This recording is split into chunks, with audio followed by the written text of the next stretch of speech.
Maya Rodriguez wiped the sweat from her forehead as she watched the main team practice from the bench. The gymnasium echoed with the sound of sneakers squeaking against the polished floor and the rhythmic bounce of basketballs. Coach Thompson's voice boomed across the court, directing the starters through their drills with precision and authority. Rodriguez grabbed some water bottles from the storage room. Coach Thompson called out without even looking in her direction. Maya nodded quietly and jogged toward the back of the gym, her worn-out sneakers making soft padding sounds against the floor. For 3 years, Maya had been part of the Roosevelt High School basketball team, but she had never been more than a bench warmer. While her teammates got the glory, the scholarships, and the recognition, Maya spent most games counting the minutes until the final buzzer. She knew every play by heart, could predict every move her teammates would make, but somehow she remained invisible to everyone who mattered. The other girls on the team treated Maya like she was part of the equipment. They would talk around her, plan team dinners without including her, and rarely acknowledged her presence during practice. Sarah Martinez, the team captain and star player, often made comments about how some people were just meant to support others rather than lead. Some players are born to be stars, and others are born to help stars shine brighter, Sarah had said during a team meeting the previous month. Her eyes had lingered on Maya just long enough to make the message clear. Maya's parents, Maria and Carlos Rodriguez, worked double shifts to keep food on the table. Her father cleaned office buildings downtown while her mother worked as a hospital aide. They rarely had time to attend games, but when they did, Maya would spend the entire time on the bench, watching her parents' hopeful faces turn to disappointment as the game ended without their daughter getting a single minute of playing time. Basketball had been Maya's escape since she was 8 years old. Growing up in the rough neighborhoods of East Cleveland, the local community center became her second home. Old Mr. Johnson, who ran the after-school program, had taught her how to shoot properly. He would stay late, long after the other kids had gone home, helping Maya perfect her form under the dim lights of the small indoor court. "It's not about how tall you are or how fast you can run," Mr. Johnson used to tell her. "Basketball is about heart, timing, and making the right decision when everyone else is panicking." Maya carried those words with her every day, even when it felt like nobody believed in her potential. She would arrive at school an hour early to practice shots in the empty gymnasium. She would stay after official practice ended, working on her dribbling skills and studying game footage on her phone.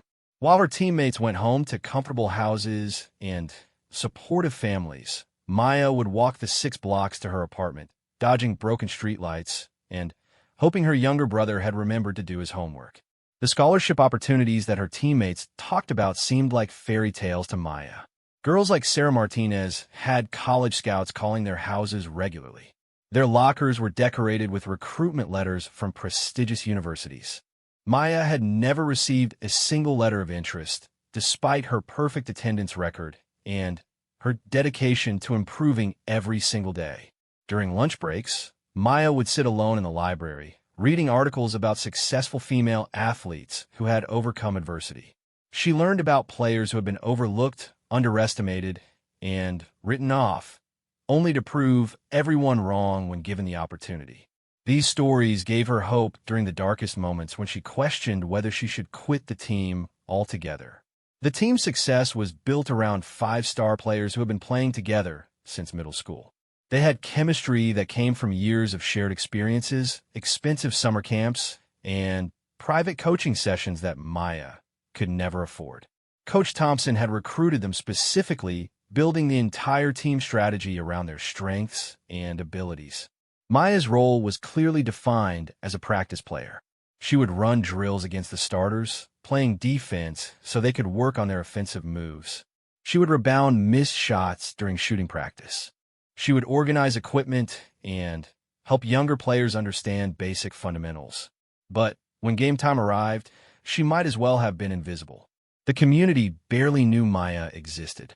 Local newspapers wrote articles about the team's star players, their statistics, and their college prospects. Maya's name appeared only on the official roster, buried among other bench players who rarely saw meaningful playing time. Social media accounts for the school's athletic program featured photos and highlights of the same 5 girls repeatedly. Maya's bedroom walls were covered with motivational quotes and pictures of her basketball heroes. She had a small mirror where she practiced her shooting form every morning before school. Her basketball shoes were held together with duct tape, but she cleaned them religiously after every practice. The basketball she owned was a gift from Mr. Johnson, slightly deflated, but still perfect for practicing her ball handling in the narrow hallway of her apartment building. Some nights, Maya would lie awake wondering if she was fooling herself. Maybe Coach Thompson and her teammates were right. Maybe she was meant to be a supporting player, someone who helped others achieve their dreams rather than pursuing her own. The self-doubt crept in during quiet moments, whispering that she should focus on academics instead of chasing an impossible basketball dream. But every morning, Maya would lace up her taped-together shoes and walk to school with determination in her heart. She would endure another day of being overlooked, another practice of running drills for other people's benefit, another game of watching from the sidelines. Deep inside, she carried Mr. Johnson's words and a stubborn belief that her moment would eventually come. The state championship tournament was approaching, and the entire school was buzzing with excitement. Roosevelt High had a real chance of making it to the final game for the first time in 15 years. The pressure on the star players was intense, with college scouts planning to attend every game and local media covering every practice session.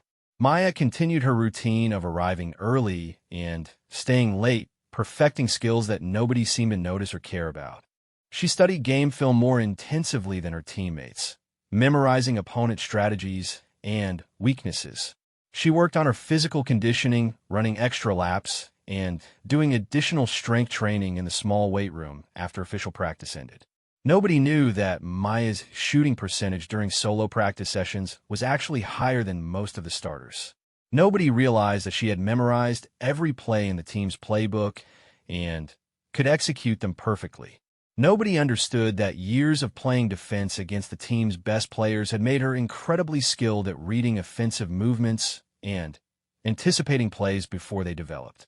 As the tournament drew closer, Maya felt a strange mixture of excitement and resignation. She was thrilled to be part of a team that might make history, but she also knew that her role would remain the same regardless of how far they advanced. She would cheer from the bench, hand out towels during timeouts, and celebrate other people's achievements while her own talents remained hidden from the world. The state tournament arrived with fanfare that Roosevelt High had not experienced in over a decade. Banners hung from every hallway. The school colors of blue and gold decorated every surface, and students wore team jerseys to show their support. The local newspaper ran a front-page story about the team's chances, featuring large photos of the 5-star players who had carried the team to this moment. Maya felt the excitement in the air as she walked through the halls, but it was bittersweet. She was proud to be part of something special, yet she knew that when people talked about the team, they were not thinking about her. She was the extra name on the roster, the girl who made sure the water bottles were filled and the practice equipment was organized. The first tournament game was against Lincoln High, a team known for their aggressive defense and fast-paced offense. Coach Thompson had spent weeks preparing the starters for this matchup, running specific plays designed to counter Lincoln's strengths. Maya had participated in every practice session, playing the role of Lincoln's players so the starters could prepare for different scenarios. During the pregame team meeting, Coach Thompson went through the starting lineup and rotation schedule. Maya's name was not mentioned until the very end, when he briefly acknowledged the bench players who would provide support and encouragement during the game. Maya nodded along with the others, hiding her disappointment behind a forced smile. The gymnasium was packed beyond capacity for the first tournament game. Maya had never seen so many people in the stands, and the energy was electric. Students who rarely attended regular season games were now painting their faces and creating elaborate cheering sections. Parents filled the bleachers, holding signs with their daughters' names and numbers. Maya's parents had managed to get time off work to attend this special game. She spotted them in the upper section of the bleachers, her mother holding a small sign with Maya's jersey number even though everyone knew she would not play. The sight made Maya's heart ache with both love and frustration. The game began with Roosevelt taking an early lead behind Sarah Martinez's exceptional shooting and the team's well-practiced offensive sets. Maya cheered enthusiastically from the bench, genuinely happy for her teammates' success, while silently wishing she could contribute in a meaningful way. Lincoln High fought back aggressively, using their defensive pressure to force turnovers and create fast break opportunities. By halftime, Roosevelt's lead had shrunk to just 3 points. Coach Thompson was visibly frustrated with some of the mental errors his star players were making under pressure. During the halftime break, he pulled the starters aside for an intense discussion while the bench players, including Maya, sat quietly and waited. The second half became a back-end, fourth battle that showcased both teams' determination to advance in the tournament. Maya found herself studying Lincoln's defensive adjustments and noticed patterns that the coaching staff seemed to miss. She considered speaking up, but knew that her observations would likely be dismissed or ignored. With 4 minutes remaining in the game, disaster struck for Roosevelt. Sarah Martinez, their leading scorer and emotional leader, came down awkwardly after a jump shot and immediately grabbed her ankle in obvious pain. The gymnasium fell silent as trainers rushed onto the court to examine the injury. After several tense minutes, Sarah was helped to the locker room, unable to put weight on her left foot. The team's second leading scorer, Jessica Chun, fouled out with 3 minutes left while trying to compensate for Sarah's absence. 2 of Roosevelt's other starters were struggling with leg cramps from the intense pace of the game. Maya watched from the bench as her team's championship dreams seemed to crumble in real time. Coach Thompson called timeout after timeout, trying different combinations of players to maintain their slim lead. But Lincoln High sensed weakness and began attacking more aggressively, eventually taking the lead with 90 seconds remaining. The Roosevelt fans, who had been celebrating just minutes earlier, were now sitting in stunned silence. Maya felt her heart pounding as she watched the final minutes unfold. Her teammates were exhausted, making poor decisions under pressure and struggling to execute the plays they had practiced for months. She knew she could help, knew she understood the game situation better than some of the players on the court, but she remained anchored to the bench by years of being told she was not good enough. With 30 seconds left and Roosevelt trailing by 2 points, Coach Thompson looked down his bench with desperation in his eyes. His usual rotation players were either injured, fouled out, or completely exhausted. For the first time in 3 years, his eyes stopped on Maya Rodriguez. "Rodriguez, can you handle their press defense?" he asked quickly, his voice tight with stress. Maya nodded immediately, her heart racing as she stripped off her warm-up jacket. She had been preparing for this moment her entire life, even though she had never truly believed it would come. As she approached the scorer's table to check into the game, the crowd's reaction was one of confusion and concern. Most people in the gymnasium did not even know her name. Maya's parents spotted her at the scorer's table and leaped to their feet, shouting encouragement in both English and Spanish.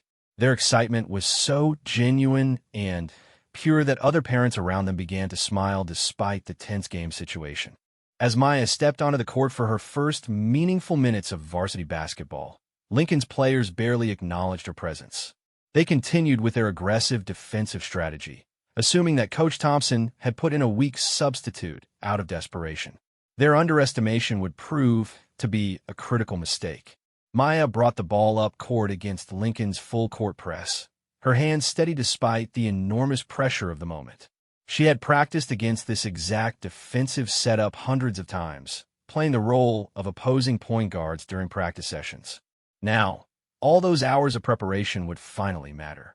The crowd watched nervously as this unknown player controlled the basketball, with Roosevelt's season hanging in the balance. Maya's teammates were not sure what to expect from her either, having never seen her in a real game situation where the outcome mattered. Lincoln's defense was designed to force turnovers and create easy scoring opportunities through aggressive trapping and double teaming. They had successfully used this strategy against Roosevelt star players throughout the game, creating the turnovers that led to their comeback. But Maya was different from the players Lincoln had been facing all night. Years of being overlooked had taught her patience and intelligence that could not be taught in regular practice sessions. She understood that flashy plays were less important than smart decisions, and that sometimes the best offense was simply not turning the ball over. Maya dribbled through Lincoln's pressure with a calm confidence that surprised everyone in the gymnasium. She made simple, fundamental plays that kept Roosevelt's offense moving while the clock ticked toward zero. Her teammates began to rally around her steady leadership, feeding off her composure in the critical final moments. With 12 seconds remaining, Maya found herself with the basketball and a chance to tie the game.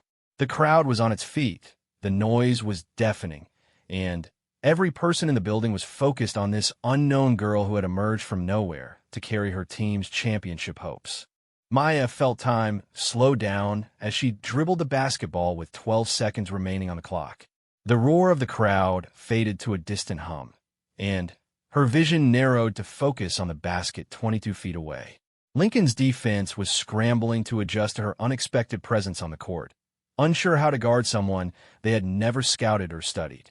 The play Coach Thompson had called was designed for their usual point guard, but Maya understood the concept perfectly.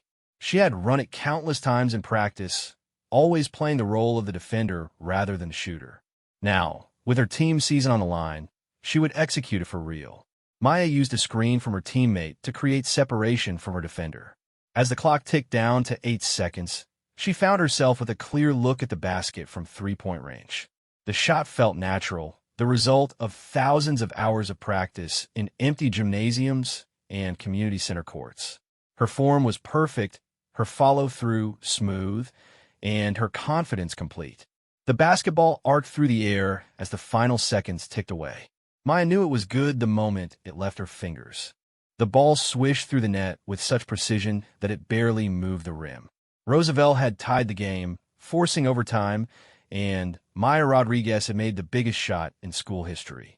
The crowd erupted in celebration, but Maya simply ran back down court to play defense, her face showing calm determination rather than excitement. Her teammates mobbed her during the timeout before overtime, finally seeing her as a real player rather than just a practice body. Coach Thompson pulled her aside and asked if she was ready to keep playing, and Maya nodded with quiet confidence. Overtime belonged to Maya and Roosevelt. The 3 years of studying the game from the bench had given her an understanding of strategy and timing that her opponents could not match. She controlled the tempo, made smart passes to open teammates, and hit another crucial shot that sealed Roosevelt's victory. When the final buzzer sounded, Maya had scored 11 points in 15 minutes of playing time, leading her team to the tournament's second round.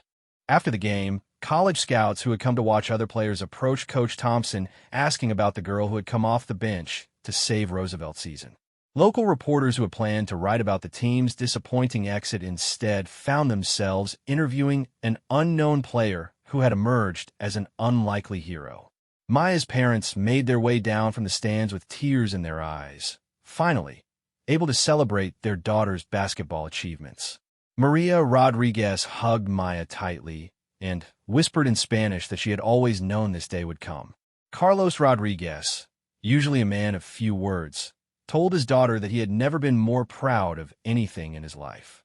The second tournament game brought even more attention to Roosevelt and their new star player. Maya started the game this time, her name announced over the public address system to a crowd that had doubled in size since her breakthrough performance. College scouts filled an entire section of the bleachers, many of them holding notebooks with Maya's name written at the top. Maya's performance in the second game was even better than her debut. She scored 18 points, handed out 7 assists, and played defense with an intensity that completely frustrated the opposing team's offense. Her basketball intelligence, developed through years of watching and studying, allowed her to make plays that other players her age could not even recognize.